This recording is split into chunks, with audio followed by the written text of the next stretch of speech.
የኢትዮጵያ ኤሌክትሪክ አገልግሎት በ2018 በጀት ዓመት ከኃይል ሽያጭ ከአዳዲስ ደንበኞች ማስተናገጃ ከአገልግሎትና ከተለያዩ የገቢ ምንጮች 118.91 ቢሊዮን ብር ገቢ መሰብሰቡን ገለጸ።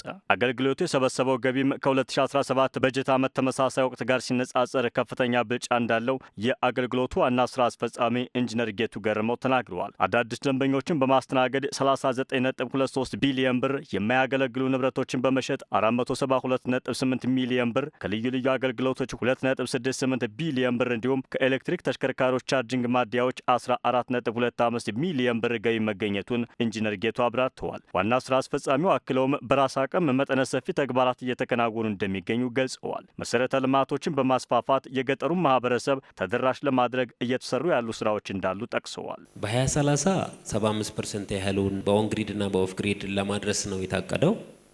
ያን ለማድረግ ወደ 9.6 ቢሊዮን ዶላር በላይ እንደሚፈጅ 35 ላይ ደግሞ 100% አክሰስ ለመፍጠር መታሰቡን 2030 ላይ 70%ን በኦን ግሪድ 35%ን ማኑ 30ውን ደግሞ በኦፍ ግሪድ መታሰቡን በቅርብ ደግሞ የማስተር ፕላን የ25 ዓመት ማስተር ፕላን ይፋ ባረግንበት ጊዜ በገጠር ያሉ የህብረተሰብ አካላትን ኃይል መስጠት ብርሃን መስጠት የታቀደውን የዲጂታል 2030ን እውን ለማድረግ ኢነርጂ በጣም ክሪቲካል ነው፣ ወሳኝ ነው። ከዛ አንጻር ነው እየሰራን ያለ ነው። ኢነርጂ ሁሌም እንደምንለው በድህነትና በብልጽግና መካከል ያለ ድልድይ ነው፣ ብሪጅ ነው። ኢነርጂ ከሌለ እድገት የለም። ከዛ አንጻር ተቋሙ ስትራቴጂውን እንግዲህ በመቅረጽ ሰፋፊ ስራዎችን እየሰራን ያለው የኃይል አቅርቦትን ለማሻሻል የመሰረተ ልማት ዝርጋታና ጥገና ለማከናወን እንዲሁም ደግሞ የገጠር ኃይል አቅርቦትን ለማስፋፋት የተሰሩ ስራዎች መኖራቸውን ዋና ስራ አስፈጻሚው አስታውቀዋል። በ2030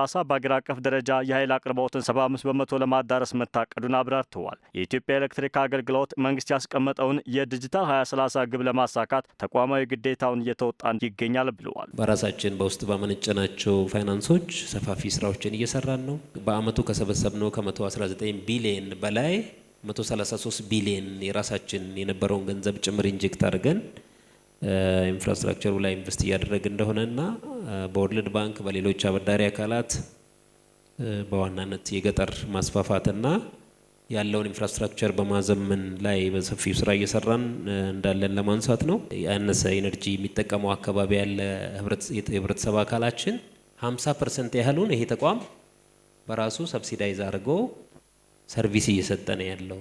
ያንን በጣም መረዳት ያስፈልጋል። ዓለም ላይ ካሉ የዩቲሊቲ ተቋማት ዝቅተኛው ታሪፍ ያለው ከመጨረሻ ሁለተኛ ላይ የኢትዮጵያ ነው። የዚህ ሀገር ታሪፍ ነው። ዋና ስራ አስፈጻሚው አክለውም ብልሹ አሰራሮችን ለመቅረፍ አሰራሩን ወደ ዲጂታል በማዛወር ሲሰራ መቆየቱን ተናግረዋል። ይህ አካሄድ የቴክኖሎጂ አጠቃቀምን ከማሳደግ ባለፈ የመልካም አስተዳደሩ ችግሮችን ለመቅረፍ እንደሚያግዝም አብራርተዋል። ሰርቪስ እንደሚሰጥ ተቋም ቅሬታ በትልቁ የሚነሳበት ተቋም ነው የኛ ተቋም። ይሄን በደንብ አድሚት ያደርጋል ተቋም። ይሄን ለመፍታት ደግሞ አልተኛንም፣ ቀንና ሌሊት እየሰራን ነው። አብዛኛውን ሰርቪሳችንን በሲስተም ለመፍታት ወደ ዲጂታል ስርዓት የማምጣት ስራ እየተሰራ ነው ያለው። እንደሱ ካላረገን ያጠፉ ሰዎችን ብቻ እየቀጡ በመሄድ ለውጥ አይመጣም እዚህ ተቋም ውስጥ። ያን ተቋሙ ስለሚያምን ሰርቪሶቹን አገልግሎቶቹን ወደ ዲጂታል ስርዓት ካለንም የሀገር እንግዲህ ዲጂታል 2030 አንጻር ራሳችንን አላይን አድርገን ስትራቴጂዎቻችንን እያየን ብዙ ነገር እየቀየርን ያለ ነው። ብዙ ሰዎች ላይ እርምጃ ተወስደዋል። ከ2017 አንጻር ዘንድሮ አፈጻጸሞቹን የወሰድናቸውንም አክሽኖች ስታዩ በትልቁ ለውጥ የመጣበት አመት ነው። ብዙ የኮንክሪት ፖል ማምረቻ ፕላንቶችም እየገቡ ነው ያሉት። አማራጮችን እያየን ነው።